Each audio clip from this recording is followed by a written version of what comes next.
ఆర్ద్రతకి మరో పేరు, మానవత్వానికి గోపురం కట్టిన రచయిత,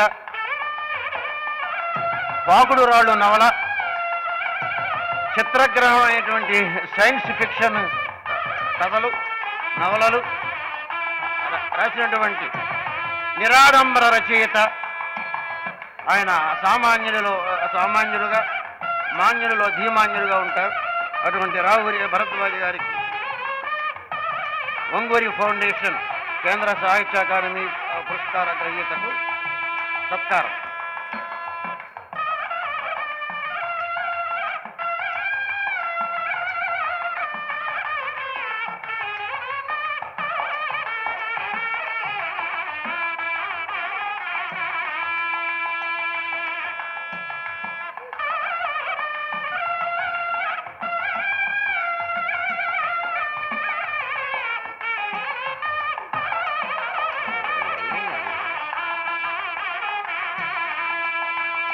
ఆ తర్వాత కె శివారెడ్డి గారు.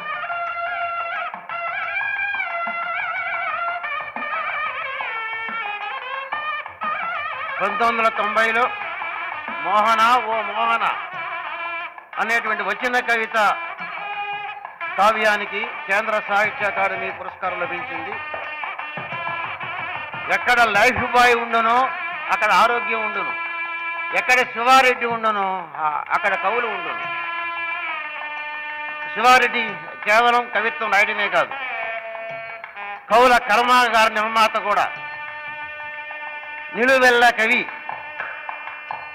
వాడు దున్నుతుంటే కవిత్వం, వీడు మట్టి పెళ్ళ విరుస్తుంటే కవిత్వం, వాడు చెయ్యెత్తితే కవిత్వం, ఇంకలాబ్ అంటే ఆకాశమంతా కవిత్వం అన్న ఉద్యమ కవి కె శివారెడ్డి.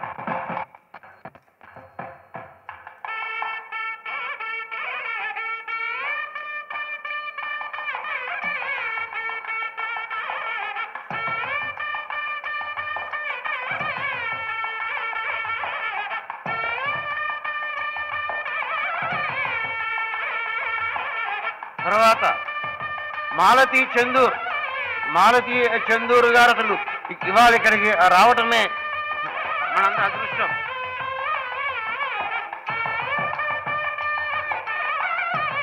ఈమెకు 1992లో హృదయ నేత్రి అనేటువంటి నవలకి కేంద్ర సాహిత్య అకాడమీ పురస్కారం లభించింది.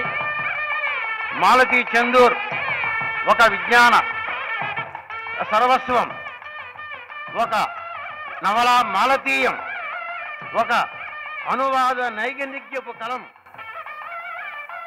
హృదయ నేత్రి అనేటువంటిది జాతీయోద్యమ ప్రభావంతో రాయబడినటువంటి నవల. 1921 నుంచి 1984 వరకు 6 దశాబ్దాల భారతీయ రాజకీయ చిత్రపటం ఆ హృదయ నేత్రి నవల. ప్రశ్నలు సమాధానాలు అని అంటే ఆంధ్రదేశంలో ఉన్న ఒకే ఒక రచయిత్రి మాలతీ చందూర్. వాదాలతో పని లేకుండా రచనలు చేస్తున్న సాహిత్యోపజీవి మాలతీ చందూర్. ఆ తర్వాత తారా మాస్టర్